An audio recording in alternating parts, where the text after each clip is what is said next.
여러분, 쉬는 시간 중에 질문하셨던 내용, 여러분들에게, 모두에게 해당이 되기 때문에, 다시 한번 말씀을 드리겠습니다. 칼빈주의 신학자라고 할 때, 우리가 지금 오늘 앞 시간에 배웠던 칼빈 이전의 칼빈주의자들도 포함을 해서, 답안을 기록해 주시면 되겠습니다.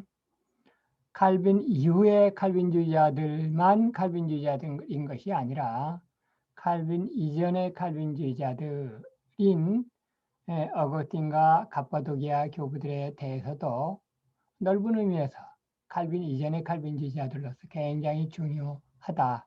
이 점을 말씀을 드리겠고, 아는 학생은 아시겠지만 제가 이 갑바도기아 교부들의 삼일초론을 전공을 했어요. 그래서 이들의 사상을 잘 알면 사실은 어거스틴뿐만이 아니라 이 종교개혁자들의 사상의 뿌리를 잘 알 수가 있습니다. 그리고 이제 오늘 배우는 내용들 중에 이제 이 종교개혁자들 지금 이 시트에 대해서 이제 집중적으로 공부를 하겠는데, 다음 PPT 시트에 이런 것도 있어요. 현대 신학자들 또는 자유주의 신학자들 이렇게 했는데, 이들은 칼빈주의 학자들이 아닙니다.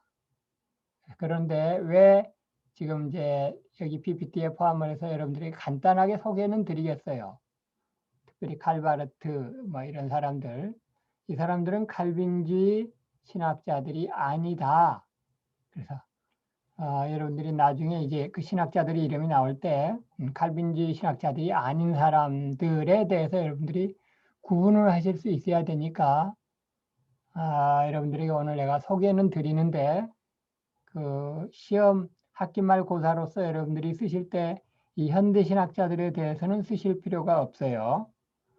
그러나 앞 시간에 공부했던 칼빈 이전의 칼빈주의자들에 대해서는 꼭 쓰시기를 바라겠습니다. 자, 종교개혁자들 해가지고 흔히 이제 세 사람의 가장 대표적인 사람이 세 사람 이렇게 마틴 루터, 쯔빙글리, 칼빈 이렇게 세 사람을 들고, 만약에 두 사람을 종교개혁자들을 해서 두 사람의 얘기를 할 때는 마틴 루터하고 칼빈 이렇게 두 사람을 얘기를 하면서, 마틴 루터는 종교개혁을 시작한 사람이고 칼빈은 종교개혁을 마무리한 사람이다. 이렇게 설명을 하기도 해요. 쯔빙글리라고 하는 사람은 종교개혁 중에 또 종교 전쟁 중에 직접 전쟁에 참여해서 전쟁 중에 죽어요. 물론 중간에 죽기 때문에도 이제 마틴 루터나 칼빈에 비해서는 좀 덜 중요하게 생각되기도 하지만 많이 칼빈의 생각과 많이 비슷했던 사람이에요. 여러분 참고로 몇 년 전에 말이죠. 우리 교단의 강도사 고시에 이런 문제가 나온 적이 있었어요. 어떤 문제냐면 종교개혁자들의 이름을 5명 이상 쓰시오 라고 하는 문제가 나온 적이 있었어요. 그래서 여러분들이 벌써 여기만 하더라도 종교개혁자들 이름이 세 사람이 나오죠. 루터와 쯔빙글리와 칼빈. 그래서 세 사람에다가 한 두 사람 정도 여러분들이 이름을 더 알면 좋겠어요. 예를 들면은 종교개혁자들 여러분들이 존 녹스라고 하는 사람 이름도 들어보셨을 거예요. 그리고 이제 칼빈과 같이 또 칼빈을 이끌어줬던 사람들 중에 이제 파렐이라고 하는 사람도 있고, 또 마틴 부처, 마틴이라고 하는 성을 빼면은 부처. 잘 모르는 사람들이 들으면 왠지 석가모니 부처인가 그렇게 오해할 수도 있지만, 마틴 부처라고 하는 사람도 칼빈을 도와준 사람 중에 한 사람이고, 또 루터를 도와준 사람 중에 멜랑이톤 멜랑히톤이라고도 하고 멜랑흐톤이라고도 뭐 표기를 그렇게 할 수도 있는데 그 유명한 사람이니까 여러분들 종교개혁자들의 이름을 5명 정도는 최소한 쓸 수 있어야 되겠어요. 자, 여러분들 잘 아시다시피 루터는 독일 사람이고 쯔빙글리는 스위스 사람이고 칼빈은 프랑스 사람이에요. 그런데 말이죠. 흥미로운 것은 여러분들이 여기에 좀 주목을 하시길 바라겠는데 이제 칼빈 이후에 그로부터 100년 단위로 칼빈을 추종하는 그 칼빈의 정신에 투철한 사람들이 100년 단위로 해서 이렇게 그 배출이 돼요. 그런데 흥미로운 것은 뭐냐면 그 국적들이 나라마다 다르다는 사실. 여기 이 보라색으로 썼죠. 루터는 독일 사람이고 쯔빙글리는 스위스 사람이고 칼빈은 프랑스 사람인데 칼빈보다 100년 후에 그 걸출한 칼빈주의자 신학자가 칼빈보다 100년 후대 사람에 누가 나왔냐면 존 오웬이라고 하는 사람이 나왔는데 이 사람이 영국 사람이에요. 자, 그로부터 또 100년이 지나가면 조나단 에드워즈, 여러분들이 아시는 이름일 거예요. 많이 들어봤을 거예요. 조나단 에드워즈도 유명한 칼빈주의 신학자인데 이 사람은 어디 사람이냐? 미국 사람이에요. 그리고 이제 아브라함 카이퍼라고 이 사람도 많이 들어보셨겠죠? 네, 이 사람은 네덜란드, 그 화란 사람이란 말이에요. 그리고 보면 이 100년마다 말이죠. 그리고 또 이 종교개혁자들의 경우는 그 같은 시대에 이제 각 지역에서 활동한 종교개혁자들이 있었는데 각 나라마다 이렇게 그 뛰어난 칼빈주의 학자들이 태어났단 말이죠. 그 우리가 앞 시간에 배웠던 그 칼빈 이전의 칼빈주의자들도 한번 잠깐 볼 것 같으면 말이죠. 어거티는 북아프리카 사람이에요. 오늘날로 얘기하면 알제리 지역인데 북아프리카 사람이란 말이에요. 그 다음에 갑바도기아 교부들은 지금으로 얘기하면 그 터키 지역의 그 갑바도기아. 오늘날 이제 그 갑바도기아 그러면 그 관광지로서는 뭐 갑바도기아 지역 가면은 또 그 지역에서 또 유명한 관광 상품들이 있긴 있어요. 이제 그런데 그 관광 상품보다는 그 신학적으로 삼일체 교리를 확립시킨 그 세 사람의 갑바도기아 교부들이 사실은 이제 인류 역사상 큰 업적을 남긴 사람들인데 이 사람들은 지역으로 얘기하면 지금 터키 지역, 소아시아, 아시아의 그 서쪽 말이죠. 터키. 그 유럽하고 거의 경계에 있는 그 소아시아 지역. 이 사람들이란 말이죠. 이렇게 나라들이 전부 달라요. 그래서 여러분들이 일부러 여기에 여러분들이 좀 주목을 좀 하셨으면 좋겠어요. 내가 왜 이렇게 나라들이 다른 점을 부각을 시켰을까? 한번 좀 내가 계속 얘기하는 것보다 여러분들 중에 누가 한 사람이 한번 추측을 할 수 있겠어요?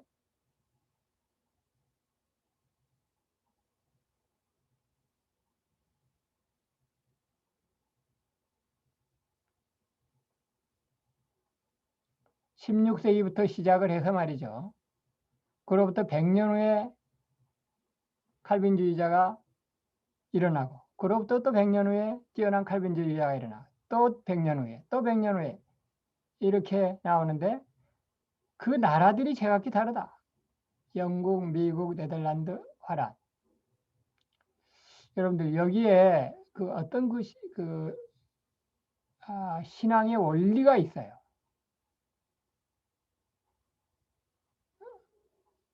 이렇게 힌트를 드렸는데 여러분들 중에 혹시 대답을 하실 수 있는 분이 있으세요? 네. 여러분들 대충 감을 잡으실 거예요. 내가 하고 싶은 얘기는 이거예요. 하나님께서는 말이죠. 시대마다 믿음의 신앙의 일꾼들을 세우셔서 그리고 하나님의 나라를 세우도록 하는데 앞장서게끔 하신다. 하나님께서는 하나님의 나라를 사람을 통해서 세우시는데 시대마다 그리고 나라도 다르게 해서 하나님의 백성을 모으기를 원하신다라고 하는 그 어떻게 보면 중요한 원리예요. 성경에도 보면 때로는 아브라함 카이퍼 때로는 그 아브라함 그다음에 다윗 이렇게 그 믿음의 조상들이 있어 왔는데 이제 그들은 다 이제 이스라엘 사람들이었는데 오늘날 이제 그 예수 그리스도 이후에는 전 세계 어느 누구에게나 그러니까 이스라엘 사람만이 아니고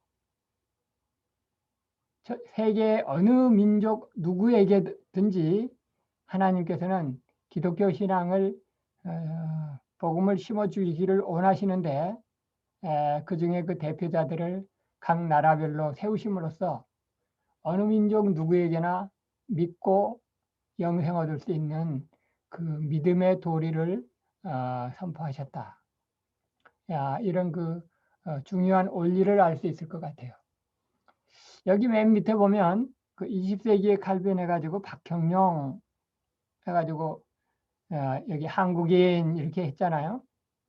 여러분들이 보시기에는 그 지금 그 가르치는 그 김석환 교수라는 사람이 한국 사람이니까 20세기에 칼빈에다가 한국 사람을 이렇게 집어넣으셨나 보다.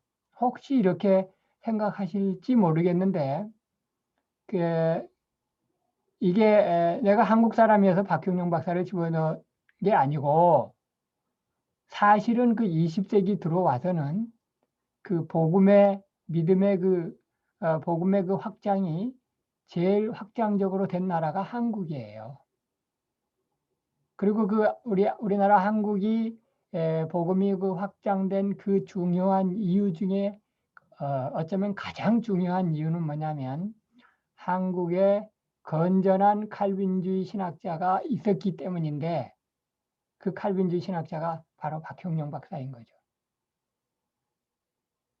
그래서 지금 이제 여러분들 중에는 아직까지 박형룡 박사에 대해서 모르는 사람도 있을 수 있겠는데 오늘 이제 내 강의를 들은 이후에는 혹시라도 여러분 중에 박형룡이라는 이름에 대해서 모르는 사람이 없기를 바라고 혹여라도 여러분 중에 박형룡이 누구야?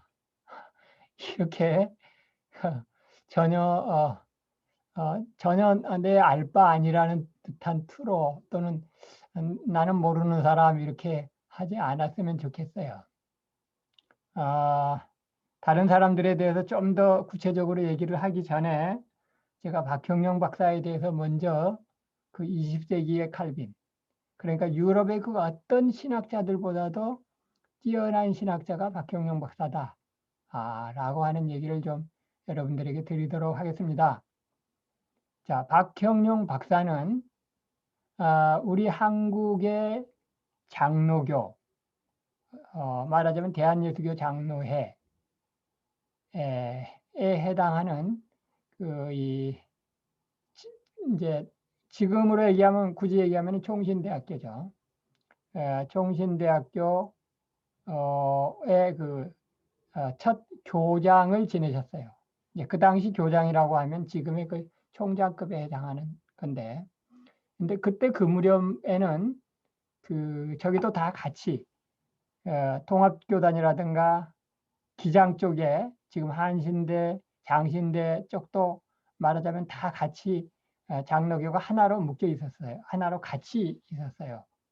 그런데 이제 신학이 이제 중간에 이제 자유주의 신학이 들어오고 그러다 보니까 이제 그 교단이 좀 갈라진 그런 예가 이제 그 이후에 이제 있긴 있었는데 그런 그 자유주의 신학에 의해서 현대주의 신학에 의해서 갈라져 갈 때에도 꾸준히 굳건하게 이 정통주의, 칼빈주의 신학을 지키면서 결국은 오늘날의 그 총신대학교 그리고 이제 지금 여러분들이 속한 우리 합동교단에 총신대학교만 있는 게 아니고 또 칼빈도 있고 대신도 있고 또 어디입니까? 광신대학교도 있고 그렇잖아요. 그리고 이제 그 비인가 신학교에 그 총신이라든가 합동이라고 하는 그 이름을 쓰는 그 비인가 교단과 비인가 신학교가 얼마나 많은지 몰라요. 그거는 뭐냐?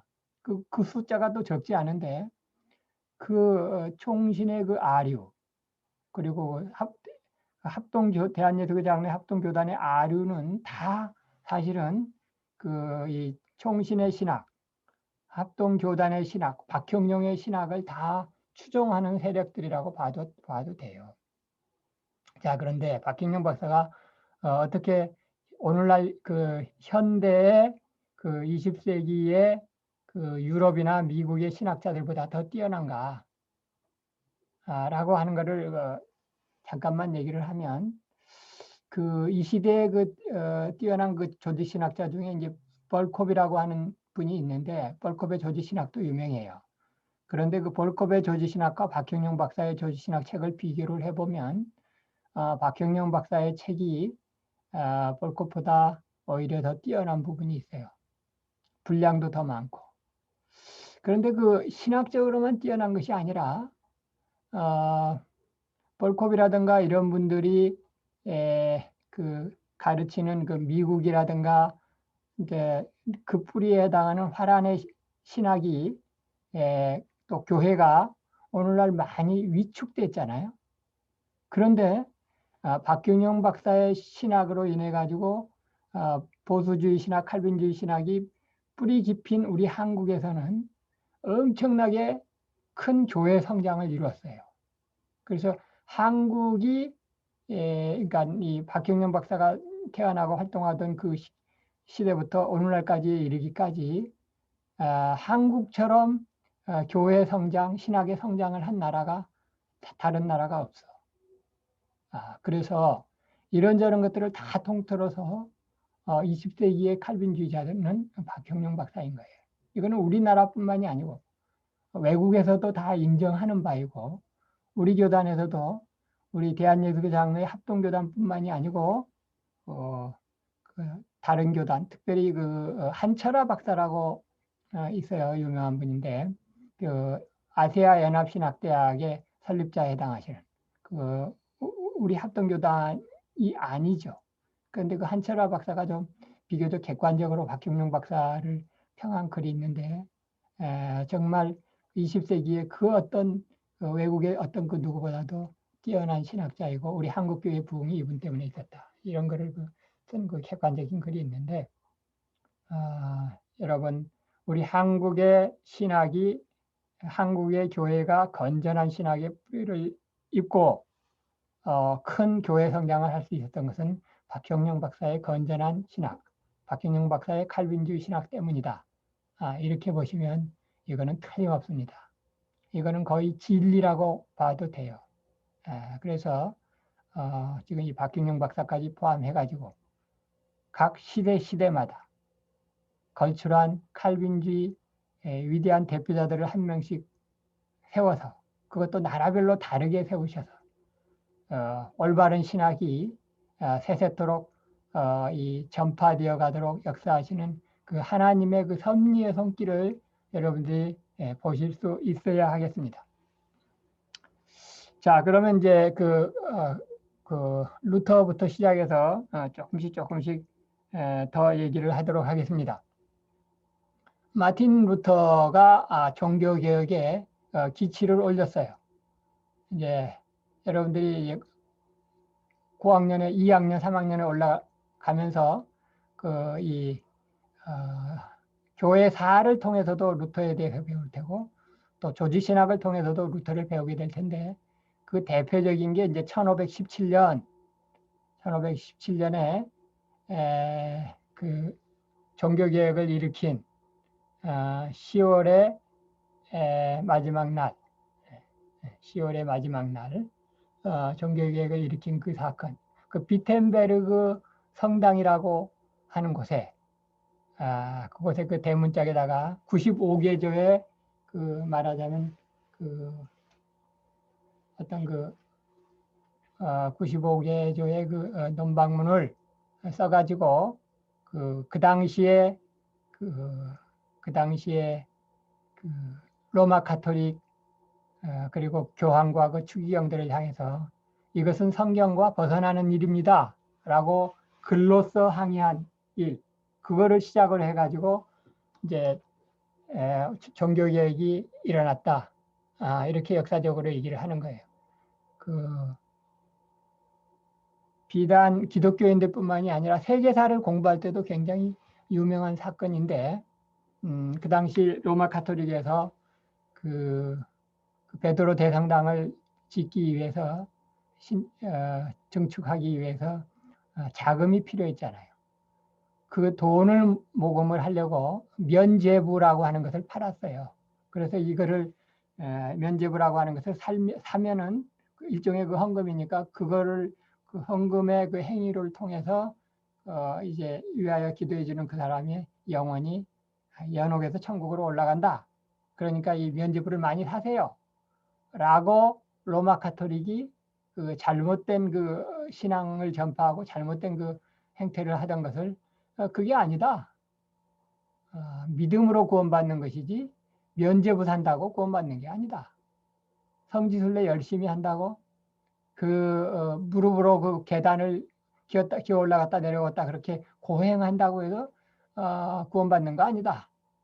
라고 하는 믿음으로 구원받는다라고 하는 그 이신칭의 진리를 말하자면 선포하기 위해서 95개조 논방문을 써서 비텐베르그 성당에다 이렇게 탁 붙이는 그 루터 영화에 보면은 10월 31일이니까 바람이 가을 바람이 싹 부는데 나뭇잎이 싹 위로 회오리 바람처럼 올라가면서 이제 종교개혁이 일어나는 이제 그렇게 했던 사람이 루터예요. 그리고 이제 중간에 이제 그 쭈빙글리라고 하는 사람도 스위스에서 여러 지역에서 이제 같은 맥락에서 로마 교황청에 반대를 했던 사람들이 일어났고 이제 그보다 이제 한참 동생격에 해당하는 칼빈이 이제 또 일어나서 결국은 기독교 강요라고 하는 정말 종교개혁의 완성판에 해당하는 책을 써서 결국은 로마 카톨릭의 문제점이 확실히 학문적으로 증거가 되고 또 신앙이 올바르게 서게 되는 이제 그 일을 완성한 사람이 칼빈이고 그래서 제가 아까 그 기독교 강요를 보기 전에 여러분들이 어거스틴의 신국론 책을 미리 좀 보고 기독교 강요를 보면 좋겠다 라고 했던 책이 바로 이 책입니다. 자, 17세기의 칼빈 존 오웬이라고 하는 사람은 영국의 옥스퍼드 대학의 그 부총장을 지낸 분인데 그 당시에 영국 옥스퍼드의 그 부총장이라고 하면 실질적으로는 총장이나 다름없어요. 왜냐하면 그 당시 옥스퍼드의 총장은 그 왕이나 아니면 그 왕세자, 그 왕이 된 거나 다름없는 사람이 그 명예직으로 총장을 하고 있었고 실질적으로는 부총장이 총장 역할을 했는데 그 존 오웬이 그 자리에 있으면서 종교개혁 그러니까 영국의 종교개혁 그 로마 카톨릭으로부터 이제 개신교에 그 해당하는 성공회가 영국에서 힘을 쓰고 있었는데 성공회하고도 또 다른 그러니까 영국의 종교 개혁은 어떻게 보면 그 성공회라고 하는 일종의 그 성공회로부터 벗어나는 개혁이 또 있긴 있었지만 그보다 진짜 개혁은 성공회도 이 성공회는 국교회거든요. 성공회가 아닌 말하자면 그 칼빈주의, 그 신앙을 가지고 있는 사람에 의해서 그러니까 청교도죠. 이에서 그 신앙이 개혁되고 발전된 그 일이 있었는데 그때 대표격에 해당하는 사람이 존 오웬이에요. 그리고 이제 이 무렵 비슷한 무렵에 그 영국의 그 신앙 그 성공의 그 신앙 박해를 피해서 미국으로 건너가지고 이제 메이플라워를 타고 가가지고 미국으로 건너간 사람들이 이제 미국의 하나의 그 조상이 되었죠. 그게 이제 그것도 17세기에 해당하는데 하여튼 이 사람이 존 오웬인데 이분도 그 칼빈의 주의 사상, 특별히 그 알미니안주의를 배격하는 그런 그 글을 많이 쓴 사람이에요. 그 다음에 18세기, 그로부터 또 100년 후에 미국의 조나단 에드워즈 라고 하는 사람이 미국에서 칼빈주의를 일으키는데 큰 기여를 했죠. 여러분, 미국에서 조나단 에드워즈의 가문 그러면 오늘날에도 그 존경과 그 찬사를 받는, 부러움을 받는 그런 가족입니다. 미국의 유명한 가족 중에 그 케네디 가문도 있기는 있죠. 그런데 케네디 가문은 의외로 저주성, 교통사고라든가 어떤 사고를 많이 당한 가문이 케네디 가문이라고 한다면 조나단 에드워즈의 가문은 뭐 사고는 당하지 않고 그 오늘날 그 미국의 굉장히 그 지도자급 각계 각층에 걸쳐서 지도자적인 역할을 하고 있는 사람들이 조나단 에드워즈의 후손들 중에 엄청나게 많이 있어요. 그런 그 칼빈주의 학자가 조나단 에드워즈에 해당이 되겠습니다. 19세기에는 아브라함 카이퍼라고 하는 사람이 네덜란드에서 그 네덜란드라고 하는 나라 전체를 칼빈주의에 뿌리박은 그런 나라로 만들려고 일종의 신정정치로서 네덜란드라고 하는 나라를 칼빈주의 국가를 만들기 위해서 애썼던 사람이 있었는데 그 사람이 아브라함 카이퍼예요. 이 사람은 특별하게도 목사였는데 결국 네덜란드의 수상이 됐어요.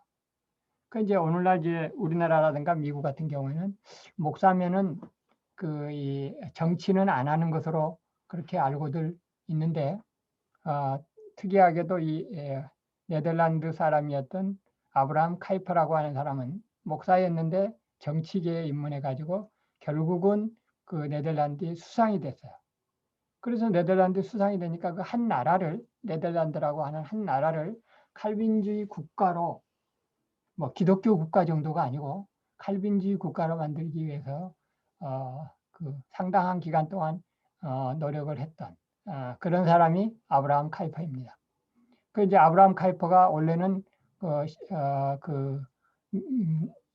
네덜란드의 자유대학이라고 하는 대학을 설립을 했는데 그리고 거기 교수 생활하다가 이제 네덜란드의 수상이 되니까 그 자리에 교수직을 한 사람은 이제 바빙크라고 하는 사람이 여러분 아마 아실 것 같은데 헤르만 바빙크라고 하는 사람이 이제 아브라함 카이퍼의 뒤를 이어서 그 이제 조지신학 교수를 계속 했는데 카이퍼는 그 정치인이 돼서 또 언론인이 되어서 그 칼빈주의를 네덜란드뿐만이 아니라 전 세계에 확장시킨 중요한 칼빈주의 신학자가 되겠습니다.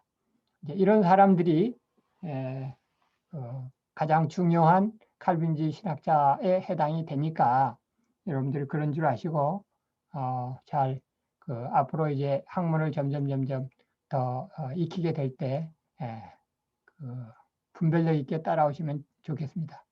이제 참고로 제가 처음에 얘기했던 현대 신학자들 그러니까 칼빈주의 학자가 아닌 사람들 그래서 우리 학교에서는 존경하지 않지만 우리 학교가 아닌 장신대학교라든가 또는 기독교 장로회 한신대학교라든가 또는 어디예요? 감리교 신학대학에서 존경하는 현대 신학자들이 있는데 이 사람들의 이름을 여러분들이 알 필요가 있어요. 그래서 이 사람들의 신학은 칼빈주의 신학이 아니다라고 하는 거를 여러분들이 아실 필요가 있어서 간단하게 소개를 드리고 그리고 수업을 마치도록 하겠습니다. 이 사람들의 이름을 보면 칼바르트 제가 여러분들에게 성경관에 대해서 설명을 드릴 때 칼바르트라는 이름을 여러분들에게 이미 일러드린 바가 있어요. 그때 특별히 뭐라고 얘기를 했냐면 성경을 하나님의 말씀으로 보지 않았죠. 성경에는 하나님의 말씀이 포함된다. 이렇게 보고 성경이 어떤 조건을 가지면 하나님의 말씀이 된다. 이렇게 봤던 사람. 여러분 기억이 날 거예요. 이런 사람이 칼 바르트라고 하는 사람이 있고 폴 틸리라고 하는 사람도 있어요. 폴 틸리의 역사와 관련된 책이라든가 보면은 상당히 흥미로운 부분도 있기는 있는데 결국은 이 사람도 현대신학자. 그리고 위르겐 몰트만이라고 하는 사람이 있는데 이 사람도 그 현대신학자이고 자유주의 신학자이니까 여러분들이 나중에 이제 신대원에 들어오면 그 현대신학이라고 하는 과목을 공부를 하게 될 때, 오늘날의 이 신학을 어떻게 사람들이 좀 삐딱하게 돌려서 얘기를 하는가, 라고 하는 걸 여러분들이 배우면, 이렇게 삐딱하게 하지 말아야 되겠구나, 라고 하는 걸 알게 되면서 우리 칼빈주의 신학을 더 확실하게 알게 되는 그런 측면도 있기는 있어요. 어쨌든 이런 이름들이 나올 때는 여러분들이 혹시 논문을 쓰게 될 때, 대학 졸업하는 논문을 쓰게 될 때 무조건 이런 사람들의 글을 인용하기보다는 좀 조심해서 이런 사람들의 글은 여러분들이 그 문제점을 지적해 가면서 그 사람들의 글을 인용하는 게 좋아요. 특별하게도 공통적인 것은 이 세 사람들이 다 독일 사람들이에요. 그래서 오늘날 그 독일로는 될수록이면 유학을 가지 마라. 신학 공부하기 위해서는 될수록이면 독일로 가지 마라. 라고 하는 이야기를 하는 이유가 독일 사람들이 현대신학자, 자유주의 신학자들이 많아요. 자, 현대신학자들의 특징은 이런 게 있습니다. 한 세 가지. 성경을 하나님의 말씀으로 보지 않죠. 그러니까 성경에 오류가 있다고 봐요. 칼바르트 얘기할 때 이미 했던 거죠. 그리고 모든 인간이 선택받았다고 보는 자들. 이제 이런 사람들을 우리가 뭐라고 얘기를 했던가? 여러분들 기억이 나실지 모르겠어요. 여러분들이 지금 강의실에 앉아 있다 그러면 내가 여러분들의 그 대답을 내가 기다려 보겠는데 지금 그럴 시간이 없으니까 그냥 내가 얘기를 하겠습니다. 이런 입장을 뭐라고 보았냐면 만인 구원론 또는 보편 구원론 이렇게 얘기를 했죠. 이런 입장이 현대 신학자들, 자유주의 신학자들의 공통적인 특징입니다. 그리고 우리 칼빈주의 신학의 특징은 만인구원론이나 보편구원론이 아니라 제한구원론, 제한속죄론이었다. 라고 하는 거 이미 여러분들에게 기초적으로 알려드린 바 있습니다. 아직까지 여러분들이 알려드리지 않았던 것 중에 하나만 더 얘기를 하면 인간이 궁극적으로 신이 될 거라고 봐요. 그래서 이걸 신화라고 그래. 신화. 영어로 미스의 신화가 아니고 신이 된다. 그래서 한자로 보면은 신화할 때 화자를 화할 화자. 그래서 인간이 궁극적으로 신이 될 거다. 그래서 인간의 존재를 너무 좋게 생각하는 거죠. 종말에 가서 인간이 결국은 신이 될 거다라고 하는 사상이 현대신학자들에게는 공통적으로 있어요. 이것도 현대신학자들의 공통적인 문제인데 이런 것들도 나중에 이제 여러분들이 더 고학년으로 올라가면 더 구체적으로 공부할 기회가 있겠습니다. 자, 그러면 이 현대 신학자들의 경우에는 칼빈주의 신학이 아니니까 여러분들이 답안에 굳이 쓰지 않으셔도 되겠어요. 그러나 칼빈 이전의 칼빈주의자들에 대해서는 여러분들이 잘 쓰셔야 된다. 이렇게 말씀을 드리고 자, 여기까지 하고 마치겠습니다. 자, 여러분 다음 시간에 뵙겠습니다. 감사합니다, 교수님. 감사합니다.